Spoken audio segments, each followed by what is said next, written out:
Comme d'habitude ici, soit notre élastique, soit notre ceinture, en fonction de ce qu'on a à disposition.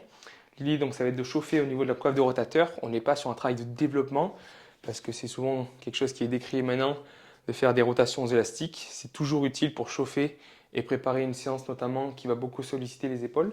Donc ici on va tout simplement chauffer cette coiffe des rotateurs. On va faire en R1, donc c'est-à-dire qu'on n'a qu'une rotation, en R2, où on a deux rotations, et puis en R3, où on a du coup les trois rotations.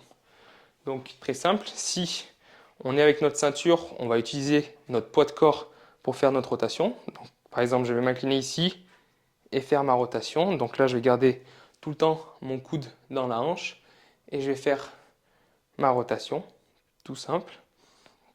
Je vais faire le nombre indiqué. Ensuite, pareil pour R2. Donc je m'incline en position basse et je vais réaliser ma rotation.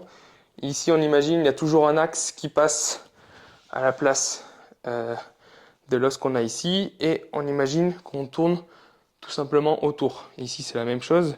L'axe, il est vers le bas. On tourne autour de l'axe. On tourne autour de l'axe. Et ici aussi, on tourne autour de l'axe. Donc, je fais en inclinaison. Hop. Et enfin, pareil pour ma dernière rotation.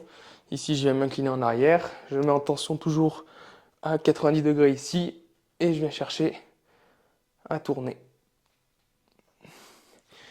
Donc comme je disais, ce sera la même chose avec l'élastique. C'est un peu plus pratique pour gérer la charge. Moins difficile de quantifier et du coup de créer des compensations. On fait la même chose. On vient faire nos rotations toujours avec cette idée d'axe. On fera pareil en R2.